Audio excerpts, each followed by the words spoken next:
नमस्ते, मैं सिबा, आप देख रहे हैं टैक्स न्यूज।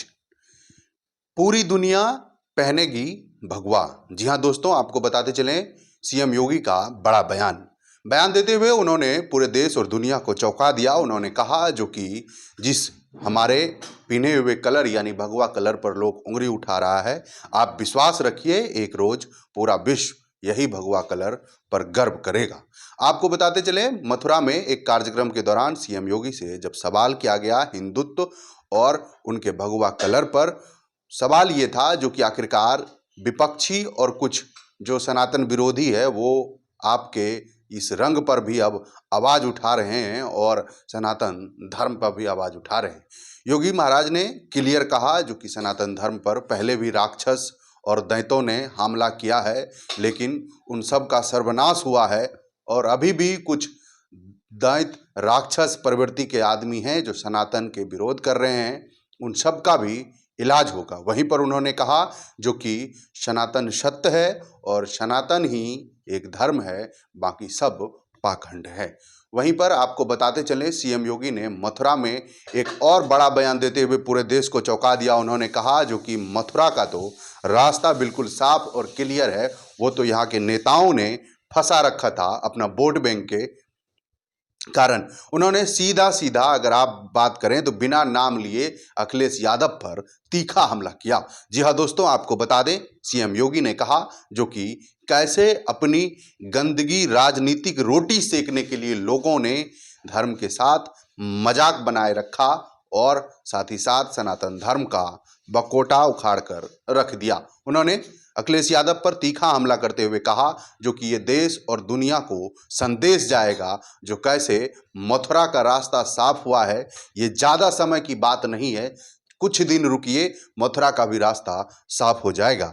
आपको बताते चलें देशद्रोहियों पर जमकर बरसे योगी आदित्यनाथ। उन्होंने कहा जो कि कैसे देश में इन लोगों ने तहस नहस करके रख दिया है, धर्म का मजाक बनाकर रख दिया है। इन लोगों को वोट तो चाहिए सनातनियों से, लेकिन सनातनियों का काम पर ये लोग धब्बा बना हुआ था। आप लोग इनसे क्या उम्मीद कर सकते हैं जो राम भक्तों पर दिन दहाड़े 100 राम भक्तों को मार कर लेटा दिया हो, जिसके बाप ने उन पर आप क्या सोच रहे हैं सनातन धर्म के बारे में। कुछ पूज्य संत हैं जो उनके बारे में बाबही कर रहे हैं, लेकिन उन संतों से हम पूछना चाह रहे हैं जो आखिरकार आपकी क्या मजबूरी रही होगी जो आप उनको यहाँ पर पूजा पद्धति का ज्ञान दे रहे हैं और उनकी बड़ाई कर रहे हैं। आखिरकार क्या आप उनके बाप के कारनामों को नहीं जानते हैं जिन्होंने अयोध्या में 100 लोगों को गोली मारकर मौत का नींद सुलवा दिया। आखिरकार जो सरेआम कहता है हाँ हम हिंदू विरोधी हैं, आप उन्हें पूजा पाठ करवाते हैं और खुद ही सनातनियों का विरोध करते हैं।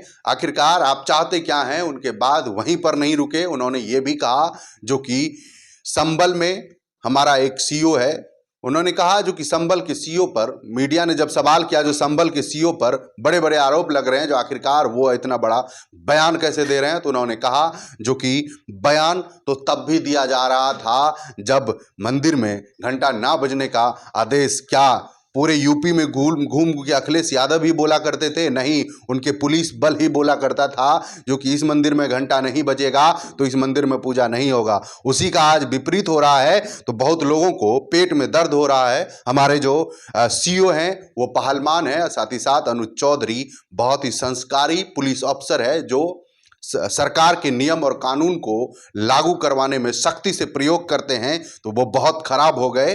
आखिरकार आप लोग चाहते क्या हो? आप लोग करो तो बहुत अच्छा, लेकिन हम अगर उसी को कानून के तरह करें तो बहुत खराब। आप सवाल उठाते रहिए, लेकिन हमें जनता का काम करना है और जनता के लिए ही हम आए हैं। सीएम योगी यही नहीं रुके, उन्होंने कहा जो कि समय बहुत कम है और काम बहुत ही ज्यादा करना है, क्योंकि काम के साथ साथ इस विरोधियों का भी सत्ता से विहीन कर देना है। और ऐसा विहीन जैसे देश में राहुल गांधी घोषित हो चुके हैं, वैसे ही उत्तर प्रदेश में अखिलेश यादव भी घोषित होना चाहिए। उस दिन जाके कहीं हमारे दिल को संतुष्टि मिलेगा। सीएम योगी वहीं नहीं रुके, उसके बाद उन्होंने कहा जो कि ये लोग कैसे इस्लाम कुछ 14 साल पहले आया, इससे पहले यानी 3500 वर्ष पहले ही संभल में किया जा चुका था। आपको बताते चलें 1526 में संभल में हरि मंदिर को तोड़ा गया, इसके बाद 1528 में अयोध्या राम मंदिर को तोड़ा गया। दोनों मंदिरों को मीर बांकी ने तोड़ा। ये बड़ा बयान दिया योगी आदित्यनाथ जी।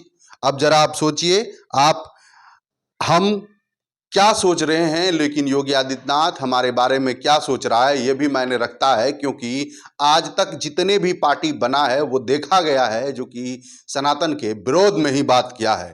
ये देश और दुनिया ने पहली बार देखा है जो कि सनातन के पक्ष में अगर कोई बात कर रहा है खुलेआम सरेआम, तो सिर्फ वो बीजेपी है। ये मैं नहीं कह रहा हूं, ये महाराष्ट्र के सीएम एकनाथ शिंदे सरेआम बोल रहे हैं। देश के प्रधानमंत्री अब बोल रहे हैं जो कि हम ही एक ऐसे पार्टी हैं जो हिंदू का पार्टी है, बाकी का तो हमें नहीं पता वो किसका है और किसका नहीं है। वहीं पर आपको बताते चले, संभल का एक सच्चाई है जो 18 तीर्थ निकाले गए, मथुरा वृंदावन के लिए रास्ता स्पष्ट है।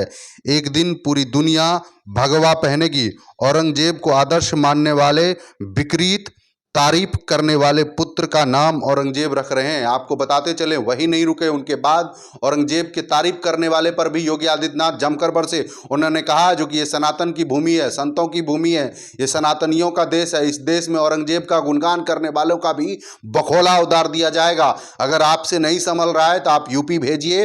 औरंगजेब अपने बेटे का नाम रखते हैं और साथ ही साथ औरंगजेब का गुणगान करते हैं, उनको यूपी भेजिए। यूपी में उनका कार्रवाई होगा, क्योंकि ये देश अब बटेगा नहीं, कटेगा नहीं। ये देश अब एक है। इनका उदाहरण महाकुंभ ने दे दिया।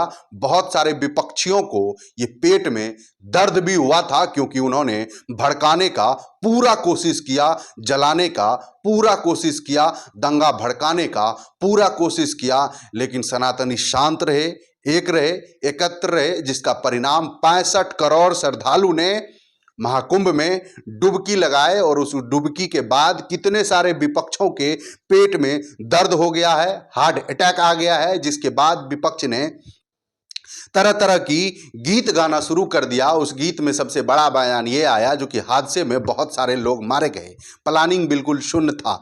उसके बाद भी बहुत सारे ऐसे बयान आए, मानिए सरकार फेल है, उसके बाद सरकार की कोई परियोजनाएं नहीं थी, और उसके बाद बहुत सारे आरोप लगाए गए। तो उनको पक्ष की बात रखने के लिए योगी आदित्यनाथ ने कहा जो कि अगर हमारी योजनाएं फेल थी तो फिर 65 करोड़ लोगों ने डुबकी कैसे लगा ली। अगर आपकी योजना सफल थी तो फिर आज के पहले लोगों ने इस कुंभ के बारे में क्यों नहीं जाना। ये सच्चाई है। जब अखिलेश प्रसाद यादव की सरकार थी तो वहां का महाकुंभ का अध्यक्ष वो नेता हुआ करता था जिस नेता को सनातन धर्म के बारे में ABCD की जानकारी नहीं हो। उसका नाम था आजम खान। वही आजम खान जो अनुज चौधरी को कभी आंख दिखाते हैं तो कभी अनुज चौधरी उन्हें कहते हैं जो कि आप मुझे आंख मत दिखाइए, हम पहलवान हैं और पहलवानी के दम पे, अपने दम पे नौकरी लिए हैं, आपके रहमो करम पे नहीं। जो आप लोग विधायकों का सिलेक्शन होने के बाद भी लिस्ट को फाड़ दिया करते थे और अपना लिस्ट लगा दिया करते थे, आज आप लोग किस मुंह से बोल रहे हैं, हमें तो ये नहीं समझ में आ रहा है। सरकार निष्पक्ष काम कर रही है, कोई ऐसा काम नहीं कर रही है जिसपे कि सरकार को आरोप लगा सकते हैं आप लोग, जो किसी को नौकरी दे रहा है तो किसी को नहीं दे रहा है, लिस्ट फाड़कर जिसका मान उसका नौकरी लगवा दिए हैं। ऐसा कुछ भी नहीं है। सरकार बिल्कुल ही निष्पक्ष है और ये गरीबों का सरकार है। वहीं पर योगी आदित्यनाथ ने कहा जो कि समय से पहले ये लोग सतर्क हो जाएं, सचेत हो जाएं, नहीं तो जहां बिल में घुसे हैं उस बिल से खींच कर निकालेंगे। और उनको दो ही रास्ता है, या नहीं तो बॉर्डर के पार और या नहीं तो राम नाम सत्य। आपका क्या राय है कमेंट बॉक्स में जरूर बताइएगा। तब तक के लिए शुक्रिया। चैनल को सब्सक्राइब, बेल आइकन को प्रेस कर दीजिए। खबर अगर सही लगे तो शेयर भी करिएगा। जय हिंद।